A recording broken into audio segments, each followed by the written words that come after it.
Film ReVision is back to continue our year-long discussion of films from 1983. This is our 18th of 25 discussions.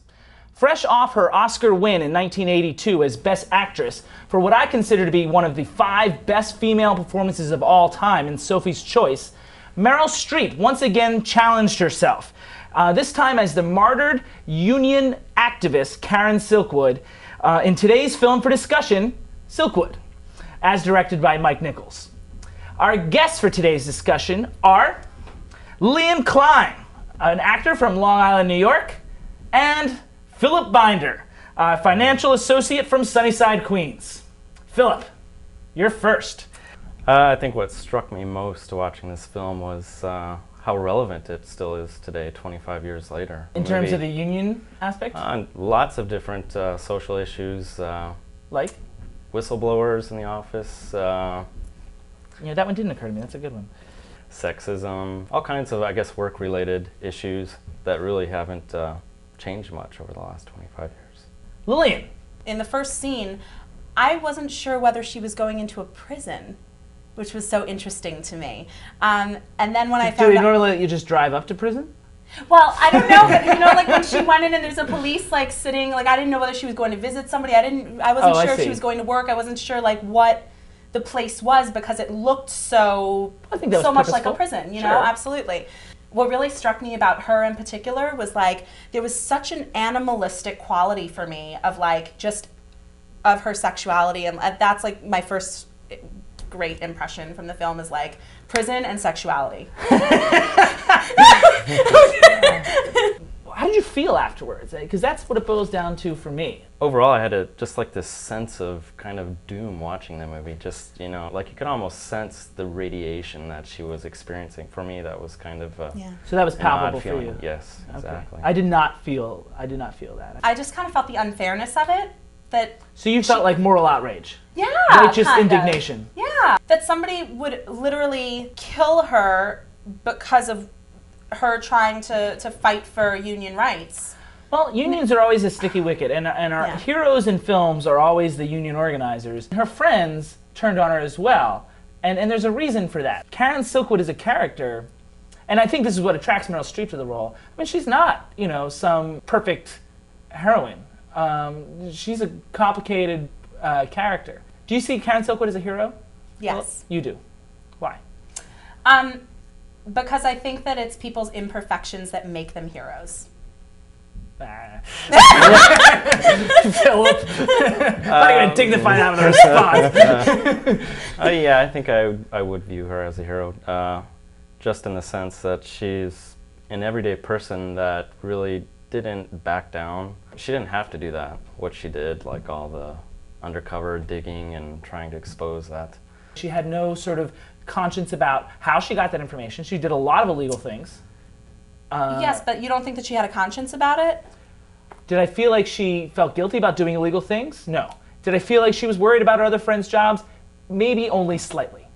I don't think she really paused very much on her quest. Yeah, I'd agree. I don't think she really thought about that so much. But she really only had the one thing kind of going in her life, which was her kids, which she kind of already had lost. Mm-hmm. And something I noticed, the only time in the movie where she seemed to back down was when she had that visit with her kids and her ex-husband, and she was just very timid and she kind of let it go. That's a really good point. Yeah, that's a really good point. So for me, that was kind of why everything else just kind of didn't matter to her anymore.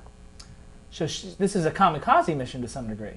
No, if you want to say that. But what I hear from that is there's a self-destructive aspect to her behavior in taking down this company. I mean, I'm not saying she wanted to die necessarily, but I mean, I think, you know, the fear of losing your job was not relevant to her. Right.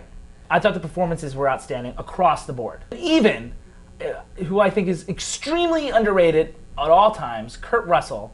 He was awesome. Wasn't he great? Kurt Russell was great, but I mean, like, I feel like I'm constantly being surprised by great Kurt Russell performances, and I want to throw out Miracle. I don't know if you guys have seen Miracle, but it's a phenomenal little movie. I mean, it's a Disney film, so it didn't get much whatever, but Kurt Russell is phenomenal in this film. Mm-hmm. Kurt Russell is no joke. Like, maybe because of his good looks, or maybe he had some bad choices in the late 80s, but, you know, Kurt Russell's the real deal. Sure, it wasn't a surprise, and of course she's had some amazing performances in her career. I'll tell you what I did really like is that each person in the plant really had their own character. Like you could tell that they were completely different people, and that each person had their own thing going on. I have a note on that, and that is sort of in keeping with what I was talking about, the great performances across the board. It's not just the three leads. I mean, like, think about the supporting cast that they have here. Even little parts. Will Patton had a few lines.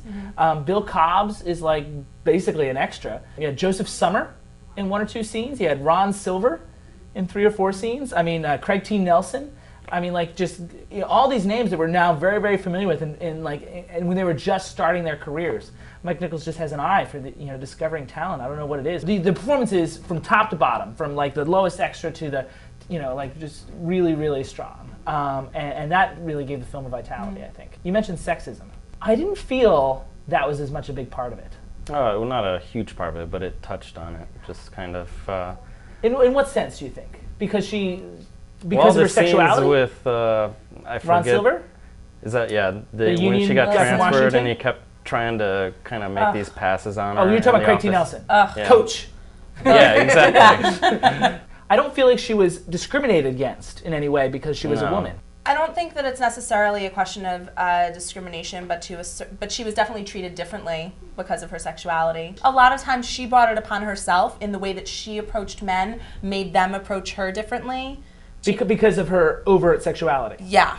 And especially with the head of the union in Washington, D.C. that was going to bring in the New York Times person to talk to her. So her overt sexuality discredits her strength as a union activist. She puts herself out there as an object. Yeah. And therefore it's harder to take her seriously. All right, for closing thoughts, what we started to do is do these rankings. So rank the film on a scale of 1 to 10 and then say why. I'll go for a 7.5. 7.5. Overall, great performances. I think that's what really got it for me. No major flaws with the movie. I mean, I wouldn't say it was one of my all-time favorite movies. But certainly a 7.5 wouldn't suggest that. Yeah. But I mean, overall, I thought it was a great movie. I'd give it an 8 because, for the same reason, I just really like the performances, but more than a 7.5. But I mean, like, you also, it seemed, got a little more into the narrative than we did. I sure did. It's really strong in terms of a character study, some really, really great work, some really, really great scene work, which if you look at Mike Nichols' films, that is his strength, like individual scenes and the way he moves cameras in individual scenes as opposed to putting together overall film. So I mean, I think there's some great scene work and some great performances, which is why I give it a 7. So we're in the same ballpark. You didn't care about the characters? No, I was not emotionally engaged. Interesting. And that's the big litmus test for me.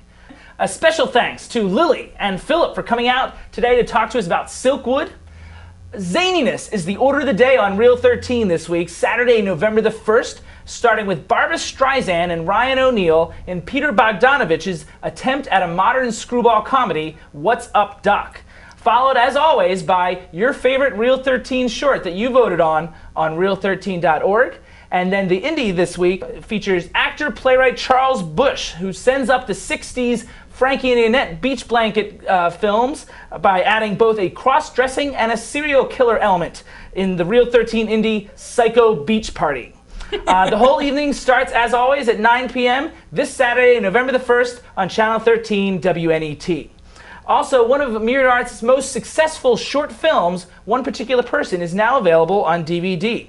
The well-traveled, award-winning film stars Nancy Brenson as a young woman struggling to find her soulmate in New York City in the 90s. The DVD, which only costs $5, also includes commentary, a featurette, and the bonus short, Just Reward. To order your copy, email us at info@myriadarts.net. Film ReVision will be back about a week or so to discuss another character-oriented film from 1983, Bruce Beresford's film Tender Mercies. We'll see you then.